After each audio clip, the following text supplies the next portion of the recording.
You know, interestingly enough, a lot of people don't take a lot of time to really learn the craft of presenting to groups and really think it through and work off of someone. And I'm not sure why that is, because it makes such a huge difference. What do you think about right now?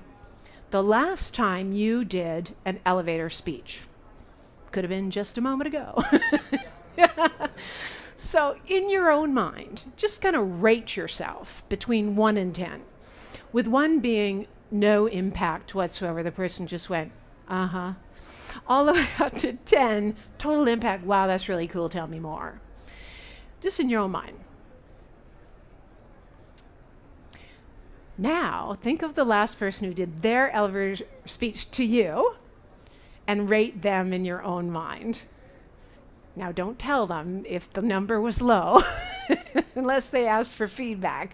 But just think about it. How impactful was it for you to hear them say what they did? Did it make you want to know more, or did you just kind of want to get away as quickly as possible?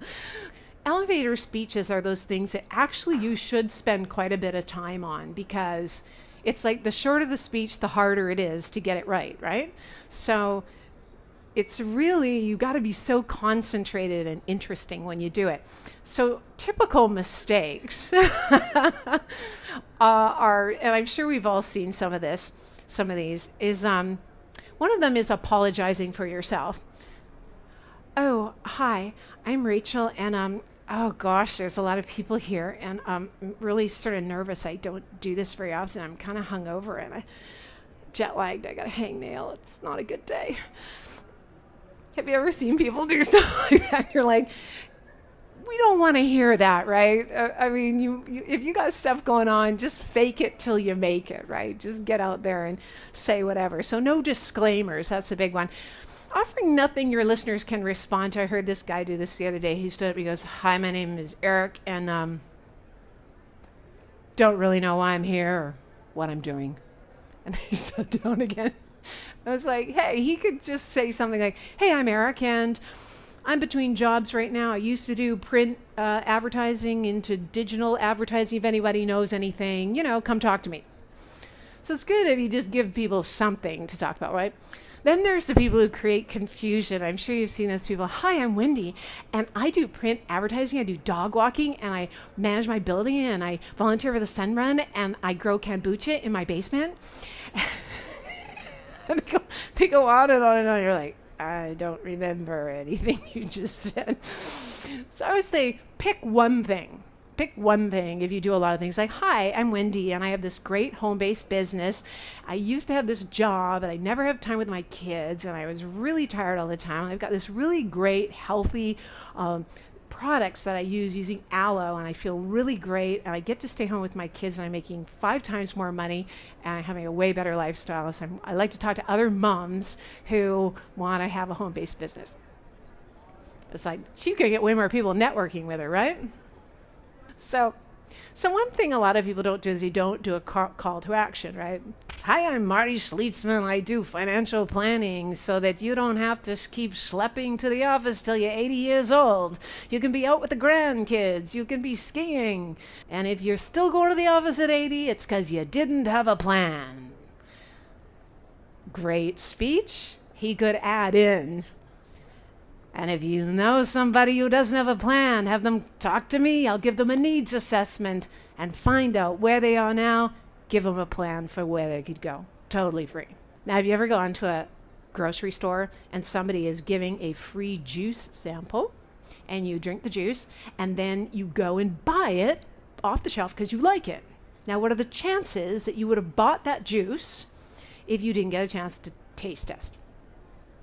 So how many people here have a form of taste test for their business? Great, a few people. If you don't, it's really useful, right? It could be like a sample product, like this, or what I do is I give out, CDs and DVDs, or, you can get free access to my streaming video. And it gives people a flavor of who you are or what you're offering so that they can then decide if they want more. So I would find something like that and then put it into your elevator speech, right? So that you would say, whatever it is, a needs assessment, a free sample product, or a video or something like that. Lacking relevance. I was at this small business association meeting, and this guy goes, "My name is Eric, and I reconfigure our HEL3 cache systems and disseminate them within the ProDraft assemblies." And everybody's like, "What?" "What do you do?" So we work together, and this is now how he does it. "Hi, I'm Roger Smith, and I work with MacWorks Computer Solutions. And if your system has crashed, or that spinning wheel of death is driving you crazy, and you need to be able to call someone night or day who's going to run and help you fix that thing so you can get back to what you were doing, I'm the guy for you." A little bit different, right? A lot of us, we want to talk about what we do. Nobody really cares, right? They don't really care what you do. They care what you can fix for them, right? So you got to think about what you offer in terms of, I just want my life to be better and easier. How can you help? I don't really care if you can fix my ProDraft assembly cache. And the other one is just an inappropriate audience. There's some people doing great elevator speeches, and then nobody comes up to them afterwards. Like, I have this one client, she's a tax accountant. She's always speaking at events full of tax accountants. So I said, "Why don't you go to a design and innovation convention?" And that's what she did. She says, "Hi, my name is Mary Beth Wilson, and I'm a tax accountant for creative people." Because creative people, they don't tend to keep a big track of everything. They tend to be a bit chaotic, don't get the taxes done on time. Well, I just take all that chaos out of your life. I get it all done for you so you don't have to think about it. She got swarmed at that meeting. So try to be like the only person that does what you do at a meeting. You're going to get way more people interested in what you offer. According to the Ministry of Small Business, what is statistically the quickest way of building your business? Is it, number 1, cold calling 10 people every day? Number 2, giving live presentations to well-targeted prospects, or having Oprah give you the thumbs up? Having Oprah give you the thumbs up. If you can get her to do that, that's great. If not, try number 2. Because, as I said, it's one on many, right? And, when you cold call, you're probably getting someone who's distracted and irritated, and it's like, I don't know who you are. I'm not in that mode. Whereas, like what I'm doing now, you've come here, sit here, chosen to listen to me and the other speakers. So you're open to the subject, right? And also, I have that face-to-face thing that you don't get with phone and email. And that's like 80% of communication, right? That's where the trust comes. And people buy from people they trust, right? So if you can get up in front of groups, it's just so much more efficient in terms of your marketing time and energy. Quiz question number 2. What percentage of business speakers wait until the last minute to prepare for their presentation? What do you think? 22%, 48%, or 87%? That's right. 87% tend to just stay up till 2 in the morning, slapping it together, and then wonder why they're nervous when they're giving the presentation, because they're thinking, I really didn't think this through. I don't know how it's going to go. How about number 3? What percentage of business speakers have done any formal training on how to engage and actually educate adult learners? What do you think?